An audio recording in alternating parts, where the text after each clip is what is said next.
survey na sino yung ayaw mo, sino yung gusto mo. Ako lang naman yung naghabol.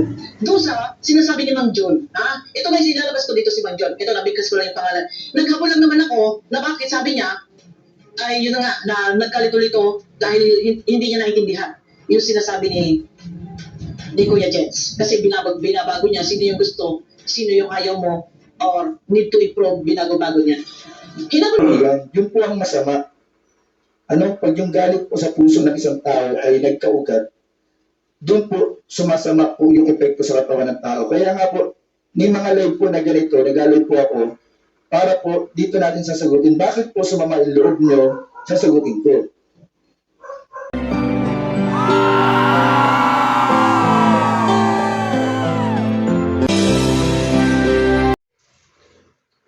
So, ayan.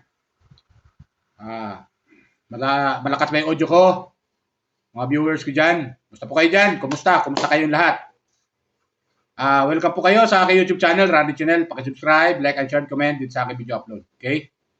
Hayaan nyo muna batiin ko kayo ng magandang umaga, magandang tanghali, magandang gabi sa inyong lahat. Sana po nasa mabuti yung kalagayan at malayo sa karamdaman. Yung lalong-lalo ng mga FW natin dyan sa abroad. Kumusta po kayo dyan? Ito naman po ako. Magbibigay lang ng komento doon sa dalawang reactor ng Kalingap. Ito ay sila Bupil at saka si Kuya Jean, mga kapo-viewers. So tuloy tayo. Ito kasi may napanood kong video upload nila na itong dalawa ay medyo masasabi nating nagkakainitan dito sa social media, nagkakasagutan dito sa social media. Na ayon kay kay Bupil, ito ay patungkol ito kay Mang John. Na ito si Mang John ay ay tinanong ni Kuya Jeans.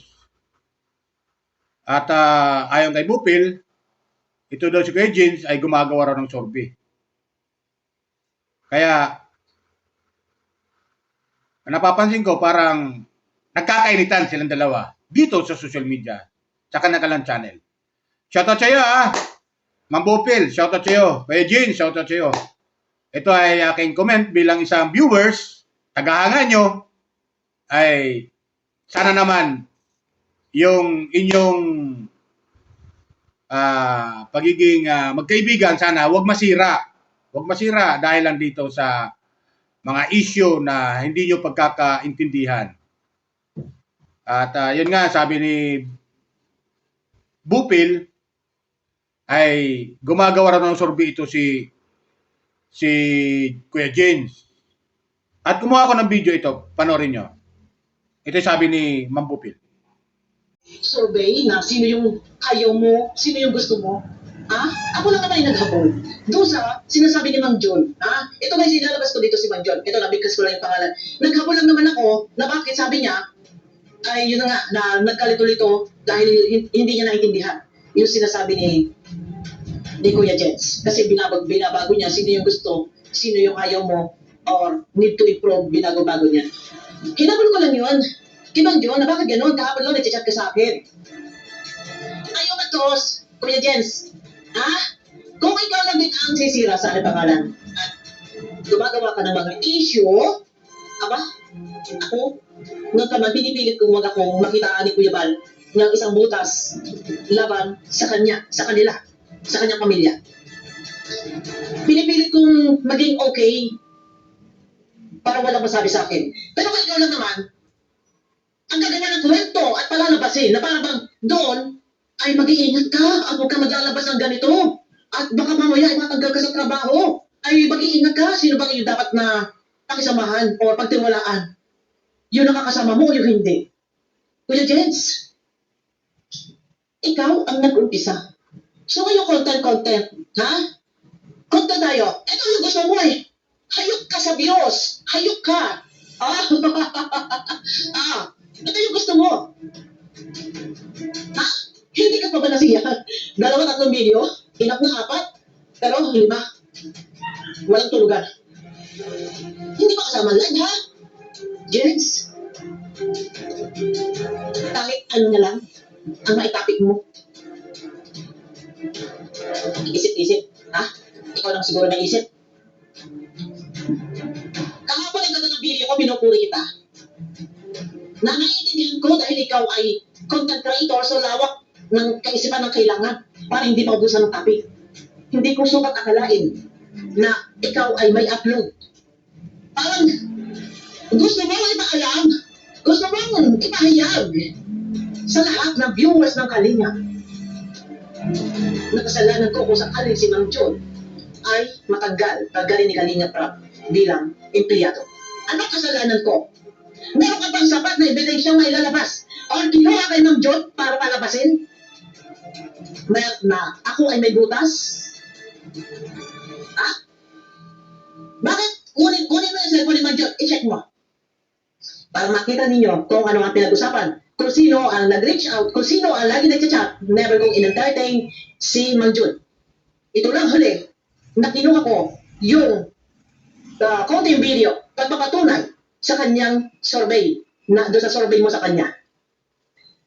Kung ikaw lang din ang sisira sa aking pangalan, nabaw ko yung Jex, hindi tayo papayag. Dahil wala kang sapat na ebidensya para sabihin na si Mang John ay nakikipag-ugnayan sa akin or nagsisend ng informasyon tungkol sa pamilya ni Kalinga Prab. Nagkakamali ka, so yun. Nandyan si Mang John, kunin niyo ang cellphone at i-check niyo. Siguro naman, na-check mo na. Dahil kukuha ka ng butas panlaban sa akin. No, wala kang makikita. Na ako'y nagtanong, ako'y kumuha ng informasyon. Alam ko, sa talas ng utak mo na puro aligay, alam ko na yan ay chinek ninyo para kumuha ng isang butas panlaban sa akin. Sorry ka, hindi ko in-entertain si Mang John. Kahit siya nag-send ng isang TikTok link, ha? At picture nila Kuya July, nung nakarang birthday nila Joy, na sabi niya, makada-joy siya. Na-report ko na kuya lahat kay Kuya Bal. Lahat ng screenshot. Para mag-ibisa kung ano ba ang usapin. Nakasalita tayo. Pero ilalabas natin dito, Kuya Jens, ha?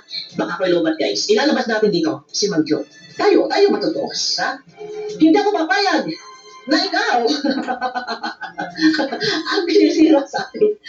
Maglabas ka ng sapat na ebidensya. Kung ako ba hindi ka maniwala. Kung si Mang John man ay nakuhaan ko ng isang video at papatunay na siya'y nalito sa iyong survey. Gusto ko lang patunayan na wala si Mang John. Pwedeng masabi base sa survey mo kung sinong ayaw dahil kami ay nagka-chat na. Katunayan, ng mga oras na yon, nag-chat yan sa. Okay? Malinaw. Sino ba ang punong-puno ng issue? Gumagawa ng issue. Ako? No. Nag-reaction lang ako sa mga issue. Ikaw, gumagawa ka ng issue. Himay-himay ba natin? Okay, simulan natin. Ha? Number 1. Kabago-bago pa lang, ni Queen, ginawan mo ng issue. Naging manoy, tinanggang wakwakin ng isang reactor. Blind item ka pa. Ha? Nang lumantad ang blind item mo na si Kuya Potpot. Pinasundan mo ulit ng part 2. At ang caption mo, ang title mo, nagtangkang magwakwak lumantad na. Ikaw ang gumagawa ng issue. Kung ako sa part ni Kuya Potpot, yari ka sa atin. So, yun. Diba? Napanood nyo? Yung kanyang, yung kanyang sinabi ni Ma'am Bupil dito patungkol kay Kuya Jin. Dahil gumagawa nga raw ng issue. At ayaw niyang, ang sabi niya, kung si Kuya Jin lang daw ang sisira ng kanyang pangalan, dito kay Bupil, ay hindi siya papayag ng ganon-ganon lang. Di ba? Bakit naman kasi ganon ang pagkakasabi ni Ma'am Bupil? Talagang matindi. Hindi niya nagustuhan yung sinabi ni Kuya Jin. para sa kanya. Patungkol kay Kuya Jun, di ba? At ito naman kay Kuya Jun, pinanood ko rin yung kanyang video. At ito kumuha ko ng mga video nila doon sa live niya. Kumuha ko ng video. At ito, panoorin natin yung kay Kuya Jun, yung kasagutan niya. Na hindi nyo po masabi yan at nagpaplastikan ng mga cables hanggat hindi ninyo nakakasama. Pero dahil dyan, ibablock kita. Alam ko ng comment mo. Ayan. Sorry po. Sorry Marie ano yun? Ayan. Ayoko ng comment mo. Hindi mo naman kilala ang cables eh. Bakit mo sasabihan plastic? Hindi mo naman nakasama. Hindi mo naman nakabanding. So, walang lapay po yung nyo. Walang basis. Walang basis po yung niya sinabi. Okay, thank you po, Ma'am Losami Sam. Thank you po sa pakuli. Hi, Kuya Jens, always watching your live and reactions. Nag-enjoy ako sa live mo ngayon dahil sa mga, dahil sa mga bashes mo, block agad di ka, block agad di kapag justify sila. Watching from Australia. Thank you po, Ma'am Losami Sam of Australia. Salamat po.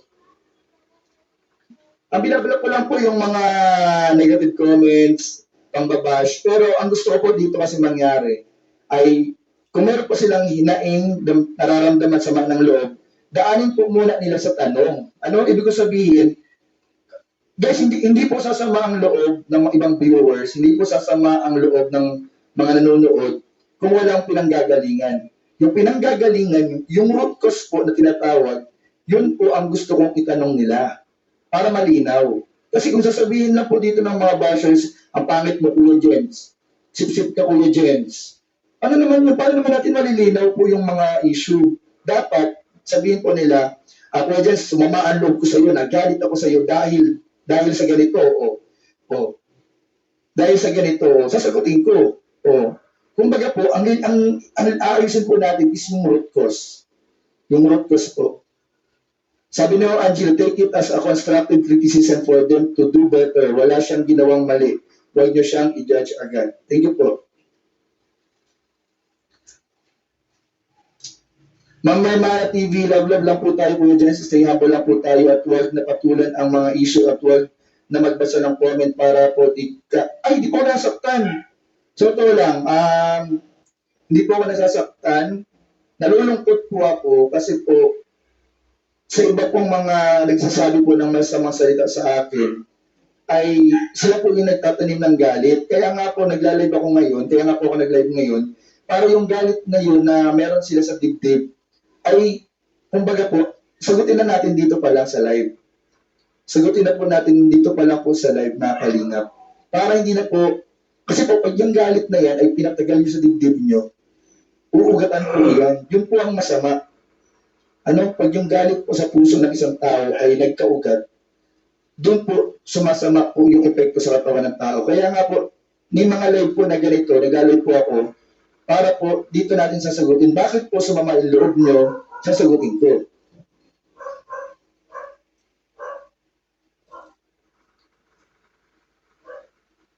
Ay, sorry po. Hello po. Ma'am Losami Sam, sorry. Akala Australia. Australia po pala. Salamat po. Thank you po.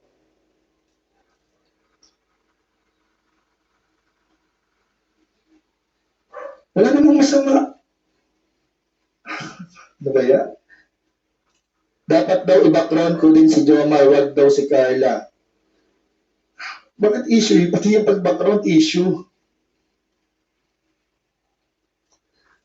Ay, naku. Wala sa lahat yun walang issue pag-background na yun. Ay, ano po tanong ni Teacher N? Andiyan po ba si Teacher N? May tanong daw si Teacher N. Asan po? Ano po? Ito si Sergio Bonito TV Official. Ito na lang po ang tanong ko sa dinami-dami ng Kalinga partners na nandun sa birthday ni Joy. Bakit si Kuya Jun? Hindi naman baga-vlogger yan. Okay. Sagutin ko yan, Sergio Bonito. Sagutin ko ha. Una-una, dun sa upuan namin, katabi namin si Kuya Jun. Andun si Kuya Jun, nasa kanan ko, sa kaliwa ko si Kalinga Prab. Okay? Yung upuan po namin, sa kaliwa ko si Kalinga Prab, sa kanan ko si Mang Jun. At kung alam po ninyo mga Kalingap kung gaano namin nakakabiruan si Mang Jun. kung gaano po namin ka-close, si Mang Jun. Yung pong, bigla, kung pag ganyan sa kanya, kumbaga po, unahin po natin si Mang Jun. Yung po ay lang po yun, kumbaga po, biruan lang. Ang mahirap po kasi sa atin mga kalingap, yung iba hindi nagigets yung mga biruan. And kung papansinin po ninyo, yung sagot po ni Mang Jun ay ginatungan ko pa nga ng biro. Di ba nung sinagot niya si Mang Bopil, sabi ko, uy, crush mo yata si Mang Bopil eh. Kaya si Mang Bopil ang sinabi mo. Kasi nga, nagbibiruan lang, nagkakatuwan kami ni Mang Jun. Kumbaga po, si Mang Jun po kasi medyo may pagka-clown po sana namin sa samahan, sa grupo po. May pagka-clown. So, parang sa po minsan yung parang nagiging source ng kasiyahan. Pag nagpapatawa po yan, di ba ito ng birthday ni Joy, nakita po ninyo yung birthday ni Joy, sobrang love trip po si Mang Jun. So, yun, di ba? Yan naman pala eh, biruan lang pala. Ayaw kay Kuya Jin. Biruan lang pala. Hindi pala dapat palakihin ito ni Ma'am Bupil. Kasi biruan lang naman eh. Kasi ayaw nga kay Kuya Jun, kay Kuya Jin, na ito si Jun ay clowns. Yung talagang binibiro-biro nila. Binibiro-biro nila. Tama nga naman kasi kung biro lang naman, ba't naman masasaktan si Ma'am Bupil? Biro lang naman pala eh. At hindi naman masasabing sorbe. Hindi masasabing sorbe. Nagkabiruan lang naman. Natanong niya na ito nga, si Kuya John, baka crush niya si Ma'am Bupil. Na ayon naman kay Ma'am Bupil, ay wala sila ugnayan ni Mang Jun. Iyon pala, biruan lang pala. Kaya medyo hindi lang nagustuhan ni Ma'am Bupil yung sinabi ni Kuya Jin. Biro lang naman pala. Na dapat, hindi na dapat pinapalaki yan. Mga kapo-viewers, di ba? Kasi mahirap yan. Magkakasama sila sa sa kalingap. Mga reactor sila. Ito yung mga hinahangaan natin ng mga reactor. Kasi maganda yung mga kanilang mga reaction sa mga upload video ni Kuya Bal, at upload video ni Kalingap Rab, at sa mga Kalingap Angel. Ito si Kuya Jin. Maganda yung mga upload video niya eh. So nakakatuwa panoorin, di ba? Kaya tayo mga viewers, huwag tayong mababahala kasi medyo lang to. Hindi malaking issue to. Lang to, medyo hindi lang nagkakaintindihan, hindi lang nagkakaunawaan. Di ba? So yan lang sa akin, kapo viewers. Yun lang ang aking video upload. Paalala ko lang po ulit sa mga viewers ng Ma'am Bupil, welcome po kayo sa aking YouTube channel. Comment, like, and share and comment dito sa aking video upload. Ganoon din kay Kuya Jin. Sa mga viewers niya, subscriber niya, welcome po kayo sa aking YouTube channel, Rand Channel. Kung nagustuhan niyo yung aking comment dito sa video, patungkol sa kailan dalawa, ay subscribe lang po kayo, like, and share and comment dito sa aking video upload. Okay? Yan lang po. Bye! Ingat po tayo lagi. Pagpalain po tayo ng pumaykapan.